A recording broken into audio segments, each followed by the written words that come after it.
Bonjour à tous nos auditeurs qui suivent l'étude du, du livre de Shoftim, les juges, et donc nous sommes au chapitre 4, Perek Dalet. Vayosifu Béni Israël, les Béni Israël continuèrent à faire le mal aux yeux d'Hachem, et Ehud est mort. Alors, nous avons une première question, puisque le dernier juge dont il était question, au chapitre 3, c'était Shamgar ben Anat. Alors comment se fait-il qu'on parle de Ehud qui était celui d'avant, Shamgar ben Anat, et on ne parle pas de Shamgar ben Anat? En vérité, ce que le pasuk vient nous dire, c'est que dès la mort de Ehud, on avait dit que Ehud avait réussi donc à rétablir le calme en Eretz Kenaan. Ils avaient réussi à frapper Moab. Et c'est marqué Vatishkot Haaretz Shvonim Shana. La terre avait retrouvé le calme, le pays avait retrouvé le calme pendant 80 ans. Mais dès que Ehud est décédé, à l'époque de Shamgar, c'est marqué Shamgar a frappé les Philistines 600 hommes, c'est pas grand chose par rapport aux 10 000 qu'avait frappé Ehud. Parce que déjà, même à cette époque-là, les Béni Israël avaient déjà commencé à reprendre leurs mauvaises habitudes et à faire le mal aux yeux d'Hachem. Et c'est justement la raison pour laquelle la délivrance apportée par Shamgar était moindre relativement, parce que justement les Béni Israël avaient déjà recommencé à faire le mal. Dieu les vendit entre les mains de Yavin, roi de Canaan, qui régnait à Hatzor, et son chef d'armée était Sisera, et il demeurait à Haroshet Agoyim. Alors Yavin, on avait déjà vu dans le livre de Josué que Yoshua avait massacré la ville de Hatzor et son roi Yavin. Alors pourquoi on reparle de Yavin? Tout simplement, c'est possible que Yavin, ce n'est pas le nom d'un roi, mais c'est un titre, comme le pharaon, le César. Alors ici aussi, on a le Yavin. Et donc, un autre roi cananéen a pris le pouvoir donc dans cette région. Mais ce n'est pas le même. Ou alors c'est un de ses descendants qui a été appelé sur son propre nom. En tout cas, Yavin, roi de Canaan, qui régnait à Hatzor, et son chef d'armée était Sisera. Et Sisera, il a causé énormément de tort au Béni Israël, on le verra un peu plus loin.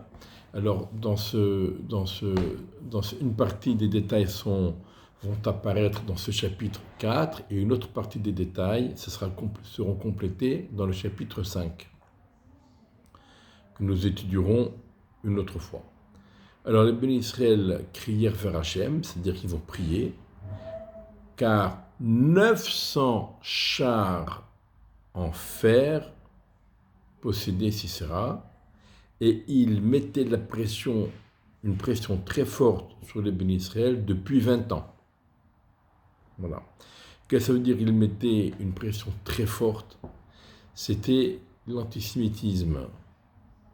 Comme ça nous dit Rashi, begidoufin, des insultes. Et puis on le verra, les chemins n'était plus tranquille. Dès qu'un juif se promenait dans la rue, il était attaqué. Donc ce n'était pas vraiment des batailles en combat rangé, mais c'était l'insécurité qui persistait en Eretz Kenaan. Et voilà qu'apparaît Déborah. Ou Dvorah Isha Nevi'a. Déborah était une femme qui était prophétesse. Eshet Lapidot. Alors, il y en a qui disent son mari s'appelait Lapidot, la femme de Lapidot. Mais il y en a qui disent que non, Rashi rapporte que non. C'est une femme qui fabriquait les mèches pour le Mishkan, pour le Beth Amikdash. Et il y en a qui disent que, de même que le feu, c'est une énergie très rapide, de même, Dévorah était une femme Eshet Hayil, une femme valeureuse, rapide, active. Et il y a encore d'autres explications sur le terme de lapidote. Et elle jugeait Israël à cette époque-là. Donc si on lui a attribué donc les deux titres. D'abord prophétesse, et ensuite elle était juge. C'est-à-dire que tous les autres n'étaient pas forcément prophètes et juges. Certains étaient prophètes, mais pas juges. D'autres étaient juges, mais pas prophètes. Elle était prophétesse et elle était juge dans le premier sens du mot, c'est-à-dire elle établissait la justice parmi les bénis Israël. Et elle était installée sous le palmier. Dévorah était installée entre Rama et Beth-El, dans les montagnes d'Éphraïm, et les bénis Israël montaient vers elle pour la justice.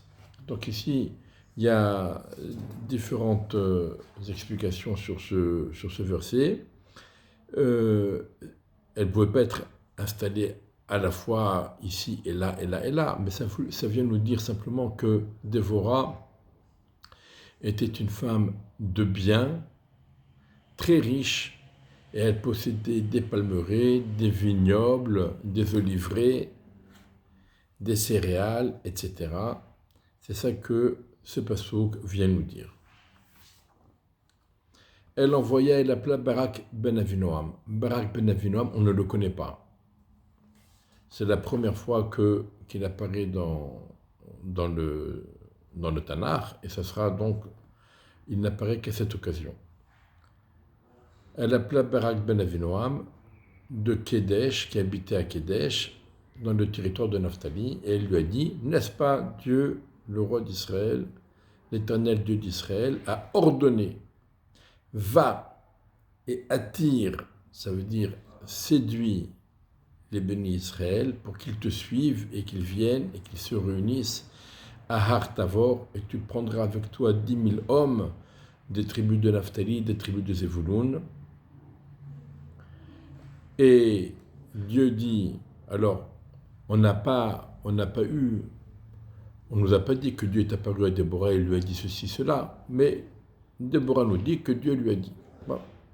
Et donc Dieu lui dit, j'attirerai vers toi à Nahal Kishon, dans le fleuve de Kishon, Sisra, le chef de l'armée de Yavin, avec ses chars et toute sa multitude de guerriers, et je le livrerai entre tes mains. Donc effectivement, il faut être un diplomate, il faut savoir attirer les gens, parce que personne n'ose livrer bataille à Sisra. 900 tanks pour Paro, quand il a poursuivi les bénis Israël à Yamsouf, il en avait 600. Là, Sisra, il en a 900, et des chars en métal. Le Midrash nous dit qu'Akadosh Baruch Hu, il a, entre guillemets, remboursé ce qu'il devait à Yamsouf. Parce que lorsqu'Akadosh Baruch Hu, il a dit à la mer de rejeter les corps sur le rivage pour tranquilliser les bénis Israël et leur montrer que les Égyptiens étaient bien morts et ne les poursuivraient plus et ne les menaceraient plus, la mer elle a dit quoi, tu m'as donné, tu me reprends. Akadosh Baruch Hu dit, ne t'inquiète pas, je te rembourserai 150%, donc un taux intéressant, 150%. Et donc, Paro, il avait 600 chars, Sisra, il arrive avec 900 chars. Mais, donc c'est une armée effroyable, les bénis Israël ont peur. Qu'est-ce que va leur dire Barak? Suivez-moi, et qu'est-ce qu'on va faire face à cette armée ultra qui a beaucoup d'armes? Eh bien, tout simplement, Barak, il ne sait pas quoi leur dire. Il dit, Dieu nous aidera, avec l'aide de Dieu. Bon, avec l'aide de Dieu. Mais il faut vendre la pilule et attirer les gens, attirer 10 000 personnes, arriver à convaincre 10 000 personnes que l'on va déclarer la guerre, on va provoquer Sisera, mais Dieu pourvoira. C'est un tour de force que Barak ben Avinoam a réussi à faire. Mais Barak lui a dit, si tu viens avec moi, j'irai. Et si tu ne viens pas avec moi, je n'irai pas. Tout simplement, c'est simple. Pourquoi? C'est facile de parler, il faut aller à l'action. Quand quelqu'un doit se faire opérer, surtout lorsqu'il s'agit d'une opération difficile au cœur, au cerveau, dans les organes vitaux, on prend des renseignements. Qui est le chirurgien? Combien d'années d'expérience? Est-ce qu'il a 90% de réussite et 10% d'échec, ou bien le contraire? On s'intéresse. Quand on prend l'avion, on ne demande pas qui est le pilote. Quelle est la différence? Parce que le chirurgien, si ça rate, tant mieux, il reçoit sa paye et on l'applaudit, etc. Mais si jamais ça rate, eh bien il s'en fiche. Le corps, il va à la morgue et lui, il rentre chez lui et il va au restaurant le soir même. Ça ne va pas le bouleverser plus que cela. Donc on se renseigne. Par contre, le pilote, on n'a pas besoin de se renseigner. Si l'avion il tombe, le pilote, il est avec nous. Donc c'est sûr que le pilote, on ne met pas n'importe quel pilote dans un avion, et le pilote ne fait pas n'importe quoi dans son avion, il fait au mieux. C'est pour ça qu'on n'est pas inquiet, peut-être qu'à tort, mais en tout cas, on n'est pas inquiet et on se fie sur l'expérience et le savoir du pilote. Donc c'est ce que Barak dit à Déborah, tu viens avec moi, j'y vais, tu viens pas avec moi, je n'y vais pas. D'autant plus que la présence de Déborah, qui est quand même une figure d'érudition et de sainteté, ça va encourager les bénis Israël à suivre Barak dans cette mission. Alors Déborah lui a répondu, elle lui a dit, j'irai avec toi, seulement tu n'auras pas la gloire dans le chemin que tu vas prendre, car c'est entre les mains d'une femme que Dieu vendra Sisera. Et Déborah se leva et alla avec Barak à Kedesh. Donc, si tu veux, je viens avec toi. Mais puisqu'il en est ainsi, tu n'en sortiras pas glorieux. Pourquoi? Parce que un chef d'armée est glorieux, soit quand il tue lui-même son ennemi. Or, ici, ce n'est pas lui qui va tuer l'ennemi, mais c'est Yaël, on le verra un peu plus loin, qui va tuer l'ennemi. Ou alors, le chef d'armée est glorieux quand il fait preuve d'audace et qu'il y va sans avoir froid aux yeux, il y va, il se lance. Mais là, tu n'es pas prêt à y aller si je ne te suis pas. Donc en fin de compte, tu n'auras pas la gloire. Mais Barak, c'est pas grave. S'il n'est pas glorieux, ce n'est pas grave. Il préfère, malgré tout, la présence de Déborah à ses côtés pour avoir plus de foi et de confiance en Hachem et dans la mission qu'il va entreprendre. Donc Barak a appelé les hommes de Naphtali et les hommes de Zevouloun à Kedesh et ils sont montés à pied, donc il n'y a pas de tank, il n'y a pas de char, ils sont à pied, 10 000 hommes, et Déborah monta avec lui. Et là on ouvre une parenthèse, on nous dit Chever Akeni, Nefrad mi Kayin mi Bnei Chova Froten Moshe Yitro. Eh bien, parmi les descendants de Yitro, il y avait une famille qui s'appelait Caïn. Parmi cette famille, il y avait un qui s'appelait Chever.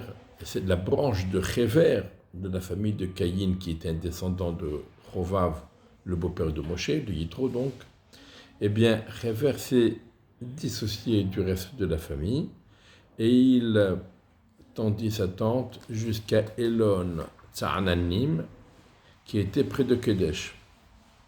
C'était un endroit marécageux, et c'est là-bas qu'il résidait. Donc on a fait cette parenthèse, c'est important pour la suite, et on reprend le cours de l'histoire. Il fut rapporté à Sisera que Barak ben Avinoam était monté à Artavor. Donc Sisera a compris qu'il y a ici une déclaration de guerre. Sisera appela à lui tous ses chars au nombre de 900 chars en métal, 900 tanks, et tout le peuple qui était avec lui, depuis Haroshet Agoyim vers Nahal Kishon. Donc Sisra se met en route.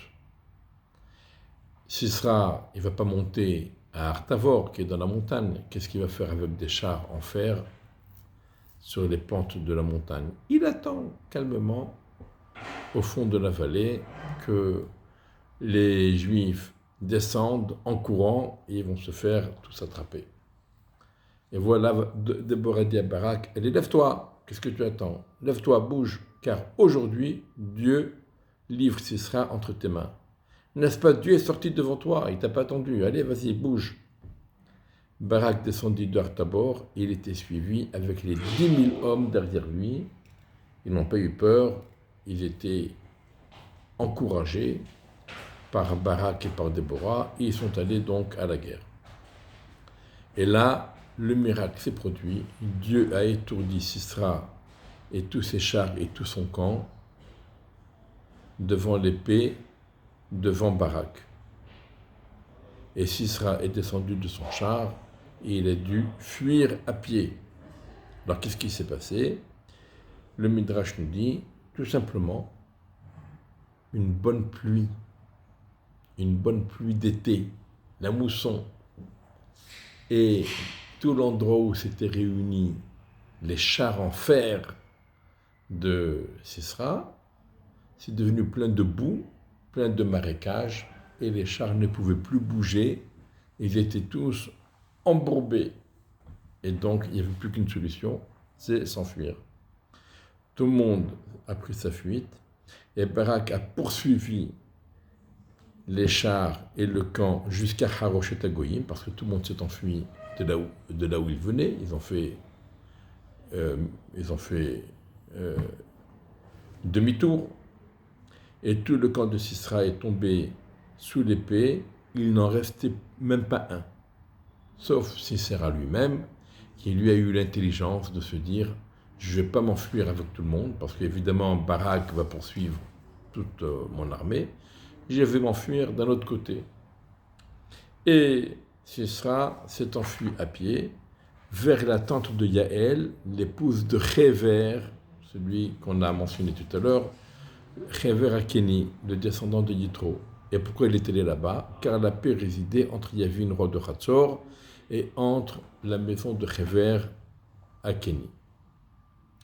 Yaël sortait à la rencontre de Sisra et elle lui dit « Dévie, mon Seigneur, dévie vers moi, n'aie pas peur. » Il dévia vers elle à la tente et elle le couvrit avec une couverture.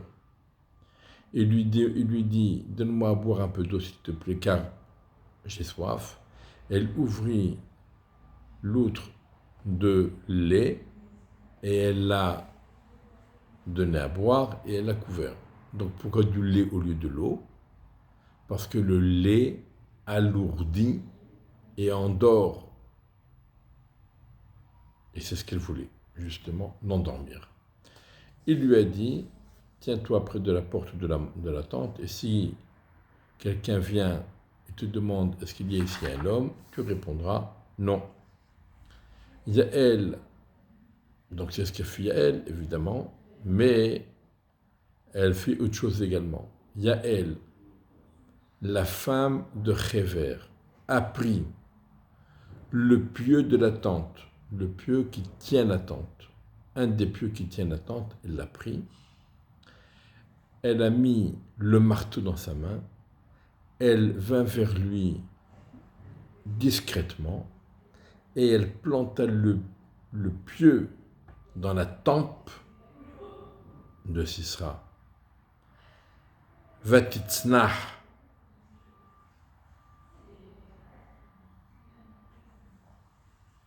ba'aretz, v'hu nirdam, vayaf, vayamot. Il était fatigué, il s'était endormi, et bien il est mort. Alors, Vatitznah,